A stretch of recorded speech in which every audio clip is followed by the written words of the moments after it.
Administration में जाके बात की है कि हॉस्टल कब तक खुल रहे हैं, प्रॉक्टर ऑफिस में जाके भी पूछा है कि हॉस्टल कब तक खुल रहे हैं, पर उन लोगों का यही जवाब होता है कि अभी रेनोवेशन चल रही है, अभी कोई हॉस्टल्स वगैरह कुछ नहीं खोल रहे हैं, जिससे हमें बाहर पीजी रहने में बहुत दिक्कत और परेशानी आती है। वहाँ हमें एक्स्ट्रा जितना हमारी फ़ीस भी नहीं है उतना हमें पे करना पड़ रहा है, ऊपर से इतने एक्सपेंसेस हो रहे हैं और वहाँ की फैसिलिटीज़ भी बिल्कुल जैसा हम चाह रहे हैं वैसी नहीं है। हमने ये सेंट्रल यूनिवर्सिटी ली थी जिससे कि हमें यहाँ पे एक फ़ीस का कंसेशन मिले और हमें हॉस्टल्स की सुविधा मिले, जो कि हमें बिल्कुल नहीं मिल रही है। तो मेरा तो यही रहेगा, 15 मिनट तक खोलते हैं तो ठीक है, वरना तो हमें कुछ ना कुछ तो एक्शन लेना पड़ेगा अपने लिए। तो मुझे प्रॉब्लम पता है कि ये हॉस्टल के कारण कितनी प्रॉब्लम यहाँ हो रही है। जितने भी बच्चे आते हैं, मोस्ट ऑफ द इवन कि आपको मेरे क्लास के बहुत सारे बच्चे बिहार के मिलेंगे और हमारा डिस्टेंस मतलब 1500 किलोमीटर तो है ही। तो मैं अपने हॉस्टल प्रशासन जो भी प्रॉक्टर है उससे यही मैं बोलना चाहूँगा कि सर जल्द से जल्द हम लोगों को हॉस्टल प्रोवाइड करा दीजिए। सेफ्टी का सबसे बड़ा इशू है सर यहाँ पे। तो देखिए, सुरक्षा का भी एक बहुत बड़ा मसला बताया जा रहा है। सबसे बड़ा मसला सर सुरक्षा का ही है। हमारे क्लास की लड़कियाँ होती है और भी अपने कैंपस की बहुत सारी लड़कियाँ होती है, यहाँ उसको पढ़ने के लिए आए और यहाँ रात को जाना आना पड़ता है, तो कहीं की भी लड़कियाँ वो मतलब सेफ फील नहीं कर रही है। नमस्कार, आप देख रहे हैं द जनता और मैं हूं आपके साथ प्रियांशु कुमार झा। आज मैं मौजूद हूं जामिया मिलिया इस्लामिया में, और जामिया मिलिया इस्लामिया हमेशा से ही सुर्खियों में रहा है और रहे भी क्यों ना सेंट्रल यूनिवर्सिटी जो है। लेकिन अहम बात तो ये है कि जामिया अपनी कामयाबी की वजह से कम और एडमिनिस्ट्रेशन और प्रदर्शनों के कारण ज़्यादा चर्चा में रहने लगा है। हाल ही के दिनों में जो है जामिया के हॉस्टल फैसिलिटी को लेकर 2 मामले सामने आ रहे हैं जामिया मिलिया इस्लामिया से। तो उन्हीं मुद्दे पे हम यहाँ पे जामिया के जो छात्र हैं इनसे बात करेंगे कि हॉस्टल फैसिलिटी को लेकर की जो मैं बता दूं कि 2 मसले हैं जो सामने अभी आए हैं। पहला मसला मैं आपको बता दूं कि लॉकडाउन के दौरान जो हॉस्टल्स बंद किए गए थे वो अभी तक जो नए स्टूडेंट्स हों या फ्रेशर्स हों उनके लिए खोले नहीं गए हैं, जिसके चक्कर में जो स्टूडेंट्स हैं महंगे पीजी में रहने को मजबूर हैं। साथ ही दूसरा मसला मैं आपको बता दूं कि जामिया में जब लॉकडाउन लगा था तो उस समय उस दौरान जिन लोगों को भी हॉस्टल्स दिए गए थे तो उन स्टूडेंट्स ने जो फर्स्ट इंस्टॉलमेंट दी थी तो उस वक्त उन्होंने वो वहाँ पे रहे थे, लेकिन जब दूसरी इंस्टॉलमेंट की बारी आई तो उन्होंने इंस्टॉलमेंट तो दिया, लेकिन फिर हॉस्टल प्रशासन की ओर से उन्हें कहा गया हॉस्टल खाली करने को लेकर के। लेकिन अब जो वो स्टूडेंट्स हैं मांग कर रहे हैं कि उन्हें जो सेकंड इंस्टॉलमेंट गई थी उनको वापस कर दी जाए।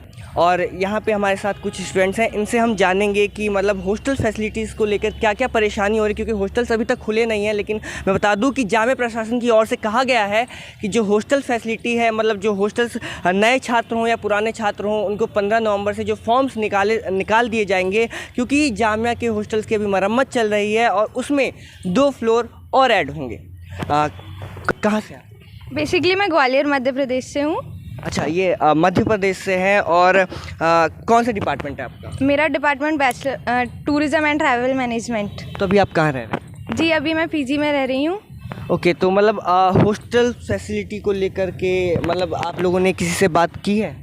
जी सर, हमने कई बार एडमिनिस्ट्रेशन में जाके बात की है कि हॉस्टल कब तक खुल रहे हैं, प्रॉक्टर ऑफिस में जाके भी पूछा है कि हॉस्टल कब तक खुल रहे हैं, पर उन लोगों का यही जवाब होता है कि अभी रेनोवेशन चल रही है, अभी कोई हॉस्टल्स वगैरह कुछ नहीं खोल रहे हैं, जिससे हमें बाहर पीजी रहने में बहुत दिक्कत और परेशानी आती है। वहाँ हमें एक्स्ट्रा जितना हमारी फ़ीस भी नहीं है उतना हमें पे करना पड़ रहा है, ऊपर से इतने एक्सपेंसेस हो रहे हैं और वहाँ की फैसिलिटीज़ भी बिल्कुल जैसा हम चाह रहे हैं वैसी नहीं है। देखिए, एक बात बता दूं कि सेंट्रल यूनिवर्सिटी में कोई भी छात्र आता है एक एंट्रेंस एग्ज़ाम क्लियर करके आता है, और वो यहाँ इसलिए आता है कि प्राइवेट की जो फीसेस होती हैं वो अफोर्ड नहीं कर सकते वहाँ पे जाके, और वो यहाँ पे आता है इसलिए कि मतलब यहाँ पे आराम से रहे और उसके बाद यहाँ की जो शिक्षा है वो मिले, उसके बाद यहाँ की जो हॉस्टल फैसिलिटीज़ हैं वो मिले। लेकिन यहाँ पे आके जब उनको ये सारी चीज़ें मुहैया नहीं करवाई जाती तो एक निराश होते हैं, निराशजन, क्योंकि एक आमतौर पर जो पीजी की फ़ीस होती है कम से कम 7 से 8 हज़ार मेरे हिसाब से होती है ना? तो 7 से 8 हज़ार है, जहाँ पे सिर्फ थोड़ी ही फैसिलिटी, बेसिक फैसिलिटीज़ है। अगर हम उनमें चाहें कि काफ़ी अच्छी फैसिलिटीज़ मिल रही हैं, वो बिल्कुल नहीं मिल रही है। अगर काफ़ी अच्छी फैसिलिटीज़ के लिए देखना चाहें तो बहुत महंगे पीजीज़ मिलते हैं और फिर वहाँ पे इतना हम अफोर्ड भी नहीं कर पा रहे हैं। इसी वजह से हमने ये सेंट्रल यूनिवर्सिटी ली थी, जिससे कि हमें यहाँ पे एक फ़ीस का कंसेशन मिले और हमें हॉस्टल्स की सुविधा मिले, जो कि हमें बिल्कुल नहीं मिल रही है। तो हॉस्टल प्रशासन की ओर से कहा गया है कि 15 नवंबर से फॉर्म स्टार्ट कर दिए जाएंगे, है ना, फिलअप करना। अगर हॉस्टल प्रशासन अगर फिर से डेट जो है आगे बढ़ाता है तो फिर आप लोग क्या करेंगे उसको लेकर के? क्योंकि अभी धारा 144 लागू है जिसके कारण आप लोग प्रोटेस्ट भी नहीं कर सकते हैं, तो फिर आगे की रणनीति क्या है आप लोग की? देखिए, यहाँ पर क्लासेस स्टार्ट तो जुलाई से हो चुकी हैं हमारी 3rd ईयर की, लेकिन दिक्कत ये थी कि जुलाई से अभी तक हॉस्टल कोई ओपन हुआ नहीं है। और जब रूम ढूंढ रहे हैं तो सबसे मेन दिक्कत आ रही है कि रूम भी नहीं मिल रहे हैं। रूम, फ्लैट, पीजी सारे भरे हुए हैं। और जो नए स्टूडेंट्स आए हैं हमें तो उसकी ज़्यादा दिक्कत है, क्योंकि अभी क्लासेस स्टार्ट हुई हैं, वो तो रूम ढूंढ ही नहीं पा रहे हैं। तो मेनली हम रिलेटिव्स के रह रहे हैं या रूम मुश्किल से मिलना बहुत मुश्किल हो चुका है। अपने रिलेटिव्स के यहाँ कोई रह रहे हैं, कोई पीजी लेके रह रहे हैं, कोई फ्लैट, तो उनमें मतलब वहाँ पे रह के मतलब कुछ दिक्कतों का कोई आसपास में किसी को मिल जाता है, कोई दूर दराज से मतलब आते हैं काफ़ी, उनको उस चीज़ का भी एक्सपेंस जाता है ना, तो किन किन दिक्कतों का सामना करना पड़ता है? ये सबसे पहले तो ट्रैवल का ही दिक्कत का होना पड़ता है, क्योंकि जो रिलेटिव्स के रह रहे हैं वो दूर रह रहे हैं। तो कम से कम मेरे खुद के क्लासमेट्स हैं जो 1.5 घंटे सफ़र करके गुड़गांव से आते हैं, सीलमपुर से आते हैं, तो 1.5 से 2 घंटे वो ट्रैवल पर टाइम लेते हैं। तो दिन के 4 घंटे तो ऐसे ही बर्बाद होते हैं उनके। अब हम अगर वेट करेंगे 15 नवंबर तक का, तो सीन ये है कि 15 नवंबर तक करेंगे क्या, कहाँ रहेंगे, कैसे रिलेटिव के इतने लंबे टाइम तक रह कैसे सकते हैं। सबको मेंटली सब इतने अच्छे नहीं होते हैं और सब अफोर्ड भी नहीं कर सकते इतना।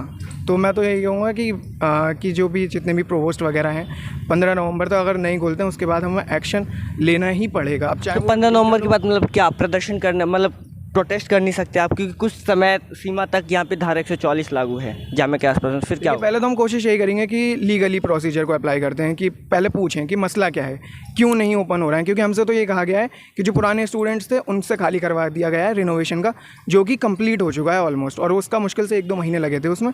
अब क्यों खुला या नहीं खुला हुआ है, क्योंकि मैंने बहुत लोगों से पूछा है, उन्होंने 15 नवंबर नहीं कहा, उन्होंने कहा जनवरी या फरवरी से पहले नहीं खुलेगा। तो अभी तक नहीं समझ में आ रहा कि करेंगे क्या 15 नवंबर के बाद। 15 नवंबर तक का तो हिसाब बना के चलना ही पड़ेगा।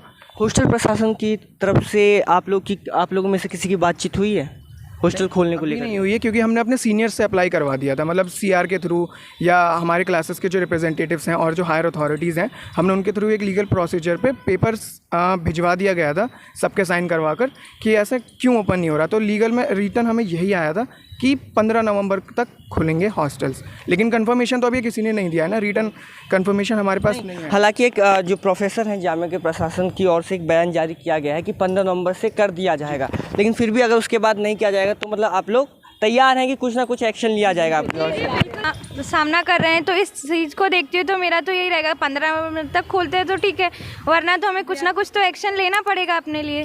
तो आप कहाँ कितने से? दिनों तक वेट कर रहे हैं? यूपी से? मैं मुजफ्फरनगर से। मतलब यही जामिया का इंटरनल स्टूडेंट हूँ और मैं बिहार से आया हूँ। बिहार से मैं मुंगेर से हूँ। मैं मतलब अपने क्लास का सीआर भी हूँ, तो मुझे प्रॉब्लम पता है कि ये हॉस्टल के कारण कितनी प्रॉब्लम यहाँ हो रही है। जितने भी बच्चे आते हैं, मोस्ट ऑफ द इवन कि आपको मेरे क्लास के बहुत सारे बच्चे बिहार के मिलेंगे और हमारा डिस्टेंस मतलब 1500 किलोमीटर तो है ही। और जैसा आप जानते हैं जामिया में ज़्यादातर बच्चा आपको फाइनेंशियली स्ट्रांग मिलेगा नहीं, ये यहाँ की रियलिटी भी है। तो जब भी हम बात करते हैं, हम 3 महीने से भी यहाँ रह रहे हैं और 1 मंथ रहने का आप नॉर्मल पीजी अगर आप उसमें 2 BHK का फ्लैट लेते हो तो यहाँ आपको 10,000 का मिलेगा। तो उस हिसाब से अगर आप बहुत बचा के चलोगे, जैसा कि हर बच्चे चलते हैं, मैं भी एक हम्बल बैकग्राउंड से तो मैं जानता हूँ, तो आपका मिनिमम यहाँ 8 से 9 हज़ार आपका एनी हो जाएगा ही जाएगा, जो कि एक नॉर्मल फैमिली के लिए, जो कि जिसका कि इनकम 1,80,000 से कम है या जो कि मतलब फार्मर फैमिली से, वो बहुत दिक्कत हो रहा है सर उसको अफोर्ड करने में। तो मैं अपने हॉस्टल प्रशासन जो भी प्रोक्टर है उससे यही मैं बोलना चाहूँगा कि सर जल्द से जल्द हम लोगों को हॉस्टल प्रोवाइड करा दीजिए। इवन कि आप फॉर्म खोल दीजिए, अगर हम एलिजिबल हैं, if we are eligible then आप हमें दो, और नहीं है तो हमें मत दो। अगर हम, जैसे कि आपने बहुत सारे क्राइटेरिया रख रखे हैं, तो हमारे क्लास के बहुत सारे बच्चे बोल रहे हैं हमें, मतलब मैं पर्सनली अपने BA प्रोग्राम एसोसिएशन का वाइस प्रेसिडेंट भी, अभी उसके इलेक्शन होगा उसमें मैं रहूँगा, इंशाल्लाह मैं बन भी जाऊँगा। तो बहुत सारे बच्चे मेरे पास समस्या लेके आते हैं। उस सबसे बड़ी समस्या सर है यहाँ फाइनेंशियल कंडीशन की बंदों की। सारे अच्छे फैमिली से है फाइनेंशियल, इसीलिए मैं बोलना चाहता हूँ यहाँ आसपास में मेरे बहुत सारे दोस्त हैं, एक मोहसिन है, उसका फ़ोन आसपास, सेफ्टी का सबसे बड़ा इशू है सर यहाँ पे। तो देखिए सुरक्षा का भी एक बहुत बड़ा मसला बताया जा रहा है। सबसे बड़ा मसला सर सुरक्षा का है। हमारे क्लास की लड़कियाँ होती है और भी अपने कैंपस की बहुत सारी लड़कियाँ होती है, यहाँ उसको पढ़ने के लिए आए और यहाँ रात को जाना आना पड़ता है, तो कहीं की भी लड़कियाँ वो मतलब सेफ़ फील नहीं कर रही है। और मेरा इवन कि लड़के का यहाँ पे फ़ोन चोरी हो रहा है। मैं आपको ये रिसेंट केस बताता हूँ, फ़ोन चोरी हो जाते हैं, बहुत सारे मसले होते हैं। और बहुत सारी लड़कियों ने हमें बताया कि यहाँ पे बहुत सारे गली होते हैं तो वहाँ पर उन्हें प्रॉब्लम फेस करनी पड़ती है सर। और ये मैं बना के बातें नहीं बोल रहा हूँ, ये यहाँ की रियलिटी है। तो मैं बस यही कहना चाहूँगा सर, मतलब लड़कों का तो ठीक है, हम लोग तो जैसे तैसे भी एडजस्ट कर रहे हैं, लेकिन आप हॉस्टल खोलो, क्योंकि लड़कियों को भी यहाँ बहुत ही ज़्यादा सर दिक्कत हो रही है। और मैं मतलब बहुत ही ज़्यादा उसे परेशानी होती है। आप लड़कियों की प्रॉब्लम, ये हमारी बहन है, ये भी है, तो इन लोगों को प्रॉब्लम पता होती है कि यहाँ पे क्या होता है। और जैसे कि late night study, everyone is मतलब कोई ना कोई तैयारी कर रहा बहुत अच्छे अच्छे चीज़ों की, तो उसे मतलब यहाँ हमारे 3-4 लाइब्रेरी है, रीडिंग हॉल है, तो लेट नाइट तक पढ़ने की आदत होती है। फिर जाने में एक सर डर सा रहता है, सेफ्टी का यहाँ सर बहुत सारा इशू है। तो मैं तो सर हाथ जोड़ के विनती करता हूँ कि आप जल्द से जल्द हमारे हॉस्टल की फैसिलिटी मतलब जो भी है सुविधा उसे खोलो। प्रोक्टर साहब, मैं आपसे भी मतलब विनम्र से ये कह रहा हूँ कि आप जल्द से खोलो। अगर नहीं खोलोगे तो हमें और भी ज़्यादा परेशानी हो जाएगी, और अगर आप बिल्कुल ही नहीं करोगे तो हमें कुछ ना कुछ, हम जैसे स्टूडेंट को, यहाँ जितने भी इंटरनल स्टूडेंट हैं, हम कुछ ना कुछ तो सर स्टेप उठाएंगे ही, या पीसफुल प्रोटेस्ट करेंगे या कुछ भी करेंगे। लेकिन सर अभी कुछ है आप लोगों का, आप ही ने बताया मुझे, और मुझे पहले से ही पता था कि यहाँ 144 लगा हुआ है, तो पीसफुल प्रोटेस्ट भी आप नहीं कर सकते। लेकिन सर आप हमारी मजबूरियों को समझें। मैं तो आपसे बोलूँगा आप ये हमें समझें कि हमारे साथ समस्या सर जेन्युइन प्रॉब्लम हमारे साथ, वरना मैं क्यों आपको बोलने आता कि हॉस्टल की फैसिलिटी आप यहाँ किसी भी बच्चे से पूछ लो। मैं नहीं, यहाँ पे जितने भी बच्चे हैं उसे हॉस्टल की फैसिलिटी अगर मिल जाए तो वो और अच्छा कर सकते हैं, प्रिपरेशन में वो ऐड ऑन कर सकते हैं, बहुत कुछ वो कर सकते हैं। तो मैं तो यही कहूँगा अंतिम में सर कि आप सर कर दो हॉस्टल, हमारा हॉस्टल का पोर्टल खोल दो, हम उसमें अपना अप्लाई कर दें। तो थैंक यू सर। कि हॉस्टल के अगर आप चलो 15 तारीख से कह रहे हैं कि हॉस्टल खुलेंगे, तो कम से कम फॉर्म तो निकाल लीजिए, क्योंकि हॉस्टल एलोकेशन का भी बहुत लंबा टाइम लगता है, 2 महीने लगते हैं हॉस्टल अलॉट होने में। तो एटलीस्ट फॉर्म निकाल लीजिए अभी, ताकि 15 तारीख से हम रह सकें। अगर 15 तारीख को खुलेंगे तो इसका मतलब है 2 महीने एलोकेशन में जाएंगे, तो जनवरी तक ही जाके खुलेंगे। तो जल्दी से कम फॉर्म निकाल लें, एटलीस्ट हॉस्टल भले ही 15 तारीख से खोल लें, इतना ही। तो देखिए, ये थे हमारे साथ जामिया के कुछ छात्र जिन्होंने हॉस्टल फैसिलिटी को लेकर के अपनी जो समस्या है वो जाहिर की है। कहीं ना कहीं जो फ़ीस है, सेंट्रल यूनिवर्सिटी में जो छात्र आते हैं एंट्रेंस परीक्षा दे के इतनी मेहनत से तैयारी करते हैं, इसलिए आते हैं क्योंकि वो अफोर्ड नहीं कर पाते हैं।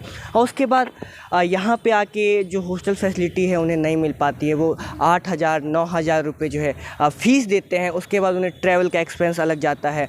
उसके बाद एक सुरक्षा को लेकर के जो मसला है वो भी इन्होंने बताया कि फ़ोन चोरी हो जाते हैं। उसके बाद यहाँ पे लोग अगर देर रात तक, ख़ास तौर पे जो लड़कियाँ हैं, वो अगर पढ़ना चाहें देर रात तक तो वो नहीं पढ़ पाती हैं, क्योंकि जाहिर सी बात है कि वो ट्रैवल करके कहीं से आती हैं। तो लड़कियों को थोड़ा सा सुरक्षा को लेकर के भी इन्होंने, जो यहाँ के छात्र हैं, उन्होंने बात की है। तो ये एक बहुत गंभीर समस्या है। अगर हमारी ये वीडियो अगर आपको पसंद आई हो तो चैनल को सब्सक्राइब करें, लाइक करें, शेयर करें और बेल आइकन दबाएं, ताकि हमारी इस प्रकार की जो भी वीडियो हो आप तक सबसे पहले पहुँचे।